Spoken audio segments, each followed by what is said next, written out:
Hi மக்களே, இது Switzerland டே 3 continuation vlog தான். ஸோ நாங்கள் அடுத்தது வந்து லேட்டன் புரன்லேருந்து முரன்னு ஒரு பிளேஸுக்கு தான் ட்ரெயினில் போகிற மாதிரி பிளான் இருந்துச்சு. பிகாஸ் ட்ரெயினில் போகிற சீனரிஸ் வந்து ரொம்ப சூப்பராக இருக்கும் அப்படின்னு சொல்லியிருந்தாங்க. பட் வந்து எங்களுக்கு டேரெக்ட் ட்ரெயின் கிடைக்கல. ஃபஸ்ட்டு ஒரு ரோப் காரில் போயிட்டு அங்கேருந்து ட்ரெயின் எடுத்துக்கிற மாட்டா இருந்துச்சு. ஸோ ட்ரெயினில் போயிட்டு போகும்போது எனக்கு ரொம்ப சூப்பராக இருந்துச்சு. சீரியஸ்லி இந்த லெவலுக்கு இருக்குமாங்கிறத நான் எக்ஸ்பெக்ட் பண்ணல. பட் கொஞ்சம் மலைகள் டேரக்ட் ட்ரெயின் பிடிச்சிருந்தா இன்னும் நல்லா இருந்திருக்கலாம். இது வந்து வேறு ரூட் அப்படிங்கிற மாட்டோம் நான் கேள்விப்பட்டேன்.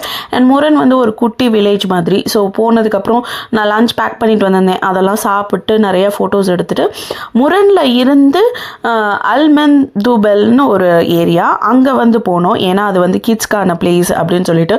ஸோ கிஷன் நல்லா என்ஜாய் பண்ணுவான் அப்படின்னு சொல்லிட்டு போயிருந்தோம். ஸோ அங்கே போனும்போது அவனுக்கு ஒரு ஃப்ரெண்டும் கிடச்சாங்க. அவன் கூட நல்லா என்ஜாய் பண்ணான். ஸோ விளாண்டு முடிச்சுட்டு கீழே வந்து லாஸ்ட் ட்ரெயின் பிடிச்சி தான் நாங்கள் கீழே திரும்பியில் வந்தோம். இதோட ஃபுல் வீடியோ வந்து கீழே ஷார்ட்ஸில் இருக்குது, வேணா போய் பாருங்கள். அண்ட் 4th டே நாங்கள் எங்கே போனோங்கிறத நான் அடுத்த வீடியோவில் சொல்கிறேன். தேங்க்ஸ் ஃபார் வாட்சிங். பாய்.